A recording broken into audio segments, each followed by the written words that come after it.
Hello 안녕하세요 नमस्ते welcome to my kimchi master YouTube channel. तपाईहरु सबैजना सन्चै हुनुहुन्छ होला, म पनि सन्चै छु।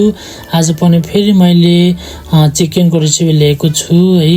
मैले आज थाक्कोको छेपोकुम बनाउन गइरहेको छु, चिकन बार्बिक्यू। तपाईहरुले हेर्न सक्नुहुन्छ। सुरुमा मैले यसरी कटिङ गरिरहेको छु। मैले बोनलेस चिकन लिएको छु। तपाईहरुले पनि यसरी कटिङ गरेर खान सक्नुहुन्छ। यो चाहिँ छेपोकुम हो। बार्बिक्यूको लागि चाहिँ छुट्टै मसलाहरु युज गर्नुपर्ने हुन्छ, छुट्टै त्यसलाई म्यारिनेट गर्नुपर्ने हुन्छ। र मैले छेपोकुम बनाउन गइरहेको छु, त्यसको लागि मैले यसरी कटिङ गरेको छु। तपाईहरुलाई बार्बिक्यू म अर्को भिडियोमा देखाउने छु। यो चाहिँ छेपोकुम हो। जस्ट यसरी कटिङ गरेको छु मैले यस्तो साइजमा। तपाईहरु पनि जस्तो साइजमा कटिङ गरेर पनि छेपोकुम खान सक्नुहुन्छ, घरमै पनि बनाएर।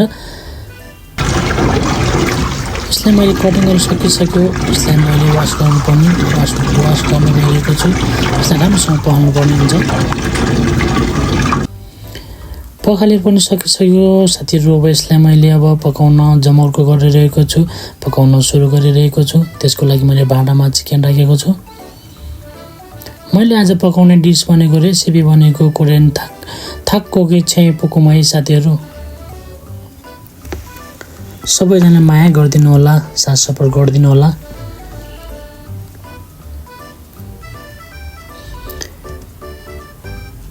ठ्याक्कै सेम साइज छ, सबै बराबर हुनुपर्छ।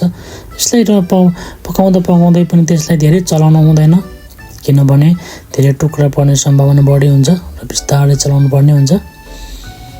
यसरी बिस्तारै चलाउनु होला।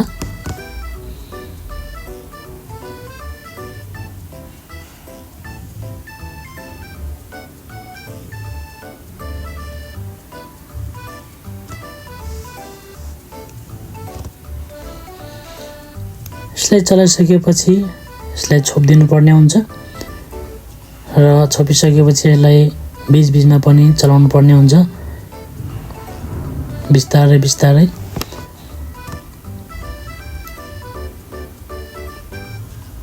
मैले छेपोकुमको लागि थाक्कोकी छेपोकुमको लागि मैले त्यसको लागि भेजिटेबल पनि लिएको छु र बार्बिक्यू पकाउनको लागि भने भेजिटेबल चाहिँदैन।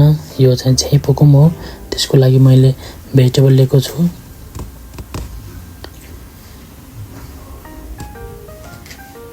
हेर्न सक्नुहुन्छ ओनियन, क्याप्सिकम, क्यारोट। अब यो पाकिसक्यो चिकन पनि। त्यसको लागि मैले अब लसुन हालेको छु, गार्लिक एन्ड मानुल र कोरियन मेल्ची थासिदा। यसमा छेपोकुमको लागि केही पनि चाहिँदैन, जस्ट मानुल र गार्लिक एन्ड लसुन, त्यसमा मेल्ची थासिदा अनि र कचुजाङ भए पनि एकदम छेपोकुम रेडी। त्यसको लागि हल्का हल्का तेल राख्नुपर्ने हुन्छ। यसमा एकदम कुकिङ गरेको तेल, कुकिङ तेल राख्नुपर्ने हुन्छ, नत्र भने सुक्खा ड्राई हुन्छ।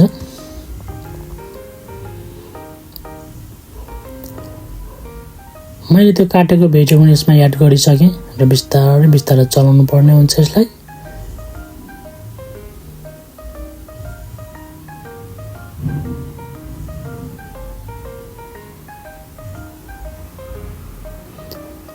म चाहिँ धेरै चिकन पकाएको छु, मिनिमम यो 10-15 केजी समथिङ छ।